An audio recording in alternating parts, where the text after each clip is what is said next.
ஓம் சாய்ராம். என் அன்பான சாய் சொந்தங்கள் அனைவருக்கும் வணக்கம். உங்களை மீண்டும் சந்திப்பதில் பெருமகிழ்ச்சி அடைகிறேன். நிறைய பேர் என் வீடியோ பார்த்துட்டு ஃபோன் பண்ணுறீங்க. ஃபோன் பண்ணி அந்த விஷயம் நடக்குது, கூட்டு பிரார்த்தனையில் வைக்கிறோம், நடக்குதுன்னு சொல்கிறீங்க. ரொம்ப சந்தோஷம். இது எல்லாமே பாபா தான் முன்னே இருந்து உங்களுக்கு தேவையானதை பாபா நிறைவேற்றி கொடுக்குறாரு. ஒரு சாய் சொந்தம் ஒருத்தவங்க ஃபோன் பண்ணி கேட்டிருந்தாங்க, என் பொண்ணுக்கு கல்யாணம் சீக்கிரமாக நடக்கணும், நீங்கள் கூட்டு பிரார்த்தனையில் வைங்க சாய்ராம் அப்படின்னு சொல்லி கேட்டிருந்தாங்க. நாங்கள் கூட்டு பிரார்த்தனையில் வச்சோம். நல்லபடியாக கல்யாணமும் இப்போ ஃபிக்ஸ் ஆகிருக்குன்னு திரும்ப ஃபோன் பண்ணி, நாங்கள் பாபாவோடைய ஃபோட்டோ மட்டும்தான் வச்சுருக்கோம் சாய்ராம். இத்தனை வருஷமாக இருந்து எங்கள் பொண்ணுக்கு கல்யாணம் இப்போ தான் உறுதியாகிருக்கு, அது உங்களால் தான் முடிஞ்சது, நீங்கள் கூட்டு பிரார்த்தனையில் வச்சதுனால எங்களுக்கு கல்யாணம் உறுதியாகிருக்கு, எனக்கு ரொம்ப சந்தோஷமாக இருக்குது. இப்போ நாங்கள் பாபா விக்கிரகம் வாங்கி சிலையாக வாங்கி வைக்கணும்னு எனக்கு ரொம்ப ஆசையாக இருக்குது. நாங்கள் இதுக்கு மேலே பாபா தான் நாங்கள் கும்பிட போகிறோம், அதனால் சிலை வாங்கி வைக்கலாமா?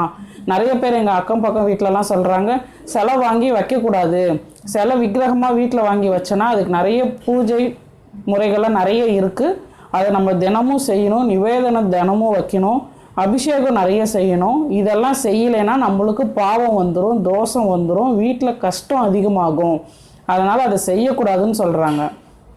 அப்போது நிறைய இன்னும் 2-3 பேர் சொல்கிறாங்க, அது பாபா சிலை திரும்ப உடஞ்சிச்சின்னா நம்மளுக்கு கஷ்டமாக இருக்கும், அது திரும்ப கொண்டு போய் கோவிலில் வைக்கணும், அதனால் சிலையெல்லாம் வேண்டாம் அப்படின்னு சொல்கிறாங்க. சார் எனக்கு ஒரே குழப்பமாக இருக்குது, அதனால தான் உங்களுக்கு ஃபோன் பண்ணி நான் கேட்குறேன், வைக்கலாமா அப்படின்னு எனக்கு ஃபோன் பண்ணி கேட்டிருந்தாங்க. அவர்களுக்கு மட்டும் இல்லாமல் நிறைய பேர்த்துக்கு நிறைய சந்தேகங்கள் இருக்கும், பாபா சிலை வைக்கலாமான்னு. அவங்களுக்காகவும் இந்த வீடியோவை நான் பதிவிடுறேன். தாராளமாக நீங்கள் பாபா சிலையை வாங்கி வீட்டில் வைக்கலாம்.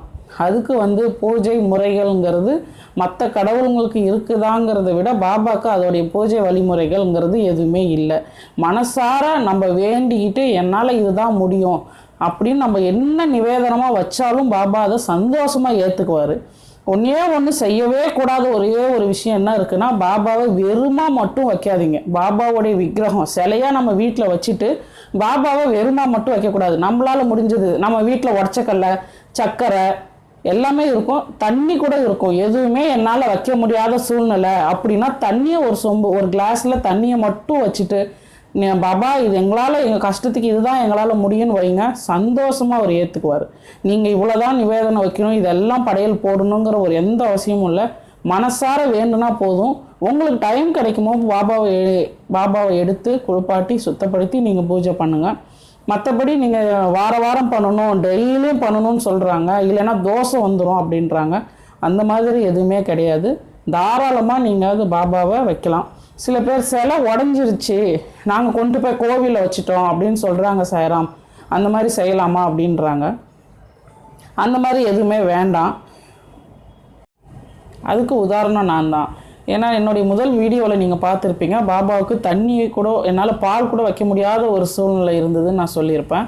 அதுக்கப்புறம் எங்கள் வீட்டில் இருக்கிற உடச்சக்கல்லை, சர்க்கரை, இதில் ஒரு நாள் உடச்சக்கல்லை வைப்போம், ஒரு நாள் சர்க்கரை வைப்போம். கொஞ்ச நாளைக்கு அப்புறம் என்னால் அது கூட வைக்க முடியாத ஒரு சூழ்நிலை. ஒரு டம்ளர் தண்ணி மட்டும் எடுத்துகிட்டு போய் அப்பாவுக்கு வச்சுட்டு, அப்பா இது நீங்கள் சந்தோஷமாக ஏற்றுக்கணும், எங்களால் இதுதான் முடியும், நீங்கள் இதை சந்தோஷமாக ஏற்றுக்கணும்ப்பா அப்படின்னு நான் அப்பாட்ட சொல்லியிருந்தேன். அது அப்பா சந்தோஷமாக ஏற்றுக்கிட்டாரு. அதனால தான் இன்றைக்கி ஒவ்வொருத்தங்க முன்னாடியும் என்னை நின்று பேச வைக்கிற அளவுக்கு என்னை உயர்த்தி இருக்கிறாரு. அப்பா எதிர்பார்க்கறது அது ஒன்று மட்டும்தான், அன்பும் பொறுமையும் கூடிய பாசமாக அப்பாவுக்கு நம்ம எதை வச்சாலும் அப்பா நிச்சயமாக அதை சந்தோஷமாகவே ஏற்றுக்குவார். அப்புறம் ஒரு வயசானவங்க எங்கள் வீட்டுக்கு வந்தாங்க, ஒரு வயசான அம்மா அவங்க எங்கள் வீட்டுக்கு வந்தாங்க. அவங்க எங்களுக்கு பழக்கமும் கூட. அவங்க ஒரு அரை அடி பாபா சிலையை கொண்டு என் கையில் கொடுத்துட்டு, இந்தாங்க இந்த பாபா சிலை நீங்கள் வச்சுக்கோங்க, நீங்கள் பாபா நல்லா கும்பிட்றீங்க, இந்த சிலையும் உங்களோட வச்சுக்கோங்க அப்படின்னு சொல்லி எங்களுக்கு கொடுத்துருந்தாங்க. அதை வாங்கும்போது பாபா சிலையில் அந்த கால் கொஞ்சம் உடஞ்ச மாதிரி இருந்தது. அது வாங்கும்போது எங்கள் வீட்டில் எல்லாருமே, என்ன பாபா சிலை உடஞ்சி இருக்குது, பக்கத்தில் இருக்கிறவங்க எல்லாமே உடஞ்ச சிலை எப்படி நீங்கள் வாங்குறீங்க, அது வாங்காதீங்க, வீட்டில் கஷ்டம் வரும், உங்களுக்கு இன்னும் பிரச்சனை அதிகமாகும், உடஞ்ச சிலை வீட்டில் வைக்கக்கூடாது அப்படிங்கிற மாதிரி பக்கத்தில் எல்லாம் சொன்னாங்க. இப்போவும் கஷ்டம்தான் நாங்கள் படுறோம், இதுக்கு மேலே கஷ்டப்பட என்ன இருக்குது, உயிராக போனால் போகட்டும், என் அப்பாக்காக அதுவும் போகட்டும் அப்படின்னு சொல்லிட்டு நான் சந்தோஷமாக அந்த சிலையை வாங்கி வச்சேன். என் அப்பாவுக்கு கை கால் போயிருந்தா என் அப்பாவை நான் வர வேணான்னு சொல்லிடுவேன் நான் வீட்டுக்கு. அது மாதிரி பாபா என் அப்பா, அவர் எப்படி வந்தாலும் எனக்கு சந்தோஷம்தான். இப்படி என் வீட்டுக்கு வரணும்னு அவர் விரும்புகிறாரு, இதுக்கு ஏதாவது ஒரு காரணம் இருக்கும், இல்லாமல் என் வீட்டுக்கு வரமாட்டார், நான் சந்தோஷமாக அதை நான் வாங்கிக்கிறேன் கொடுங்கன்னு சொல்லி அந்த அம்மாட்ட அந்த சிலையை நான் வாங்கி சந்தோஷமாக நான் பூஜை பண்ணினேன். இன்னை வரைக்கும் எங்கள் வீட்டில் அது அந்த சிலையை வச்சு தான் நாங்கள் பூஜை பண்ணிகிட்ருக்குறோம். நிறைய 1.5 அடியில் சிலை இருந்தாலும் அந்த சிலையை நாங்கள் வச்சு தான் பூஜை பண்ணிகிட்ருக்குறோம். எனக்கு வந்து கொஞ்ச நாள் எனக்கு கால் வலி அதிகமாக இருந்தது. என்னால் படிக்கட்டு கூட ஏற முடியாத சூழ்நிலை. ஒரு 3-4 படிக்கட்டு ஏறினா கூட கால் ரொம்ப வலி எடுத்துரும். நைட்டெல்லாம் போய் எனக்கு கால் குடைச்சல் அதிகமாகி நைட்டெல்லாம் அழுதுகிட்டே கூட நான் ரொம்ப நாள் படுத்திருக்கிறேன், கால் வலி அதிகமாக இருக்குதுன்னு. அதுக்கப்புறம் அந்த சிலை வந்து நான் கொஞ்ச நாள் கழித்து நான் கவனித்தேன், எனக்கு கால் வலி சுத்தமாக இல்லாமல் போயிடுச்சு. காரணம் என்னன்னா, இந்த சிலை வந்ததுக்கப்புறம் நான் அதை கவனிக்க ஆரம்பிச்சு, இந்த சிலை வந்ததுலேருந்து எனக்கு கால் வலி சுத்தமாக இல்லை. என் கால் வலியை எடுத்துக்கிறதுக்காக தான் அப்பா இந்த கால் வந்து உடஞ்ச மாதிரி சிலையாக என் வீட்டுக்குள்ளே வந்திருக்கிறாரு அப்படிங்கிறத நான் உணர்ந்தேன். இதை ஏன் சொல்ல வரேன் அப்படின்னா, சிலை உடஞ்சதுன்னா நம்மளுடைய கஷ்டங்களும் நம்மளுக்கு ஏதோ ஒரு வரக்கூடிய ஆபத்தை அப்பா அதை வாங்கிக்குவார். நிறைய பேர் சொல்கிறாங்க, சிலை உடஞ்சிருச்சிங்க, கை உடஞ்சிருச்சு, நான் கொண்டு போய் கோவிலில் வச்சுட்டேன், கால்லாம் வந்து கொஞ்சம் உடஞ்ச மாதிரி நல்லா இருந்த சிலை திடீர்னு உடஞ்சிருச்சிங்க, கோவிலில் கொண்டு போய் வச்சுட்டேன், வீட்டில் வச்சா கஷ்டம் வரும். அப்படி எதுவுமே கிடையாது. நீங்கள் தாராளமாக சிலையை வீட்டில் வச்சு நீங்கள் கும்பிடலாம். அந்த மாதிரி வந்துன்னா நம்மளுக்கு வரக்கூடிய பெரிய பெரிய கஷ்டத்தை அப்பா வாங்கிக்கிறாருன்னு தான் அர்த்தம். அதனால் நீங்கள் அப்படி கொண்டு போய் வைக்காதீங்க. ஒரு 40-50 வருஷமாக கும்பிட்றவங்கள பார்க்கக்கூடிய எனக்கு அனுபவம்லாம் இருந்தது. அந்த டைமில் நான் அவங்கள்ட்ட பேசும்போது அவங்க சொன்னாங்க, எங்கள் வீட்டில் சிலை உடஞ்சிருச்சின்னு சொல்லி நாங்கள் கோவிலில் கொண்டு போய் வச்சுட்டோம்மா. அப்போ வந்துட்டு நைட்டு தூங்கிட்டோம் வந்து வச்சுட்டு, கனவுல வந்து பாபா வந்து உன் அப்பா அம்மா கை கால் உடஞ்சுன்னா கொண்டு போய் வைப்பியா, அதே மாதிரி என்னை கொண்டு போய் வெளியே தள்ளிட்டியே அப்படின்னு சொல்லி கனவுல வந்து கேட்டோன்னு அது காலையில் ஏஞ்சி பதறி போய் நான் அந்த சிலையை கொண்டு வந்து நான் வீட்டில் வச்சுட்டேன் அப்படின்னு சொல்லியிருந்தாங்க. அதனால் சாய் சொந்தங்கள் எல்லாருமே நான் சொல்கிறேன், சிலை உடஞ்சிச்சுன்னா தயவு செய்து கொண்டு போய் வெளியே வைக்காதீங்க. நீங்கள் வச்சு தாராளமாக பூஜை பண்ணலாம்.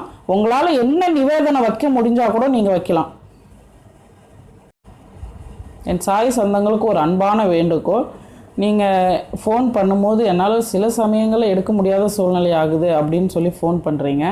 காரணம் என்னென்னா, நீங்கள் ஒரு விஷயம் என்கிட்ட கேட்கும்போது அது நான் பாபாட்ட கேட்டுட்டு பாபா அல்வாக்கா சொல்கிற விஷயத்த நான் உங்கள்கிட்ட சொல்கிறேன்.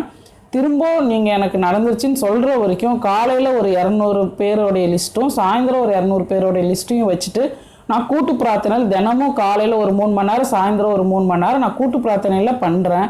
அந்த சமயங்களில் மட்டும் உங்களுடைய ஃபோனை என்னால் எடுக்க முடியாத சூழ்நிலை ஆகுது. நீங்கள் தொடர்ந்து கால் பண்ணுங்கள், கண்டிப்பாக நான் உங்களுக்கு ஃபோன் எடுப்பேன். உங்களுடைய ஃபோன் எடுத்து உங்களுக்கு என்ன தேவையோ குறைகள் இருக்கோ அதை நான் கண்டிப்பாக கேட்டு நான் உங்களுக்கு சொல்கிறேன். இந்த வீடியோவில் ஏதாவது சிறு சிறு தவறு ஏதாவது இருந்தாலோ ஏதாவது பிழைகள் இருந்தாலும் மன்னிச்சிருங்க. நன்றி சாய்ராம். அடுத்த வீடியோவில் சந்திப்போம்.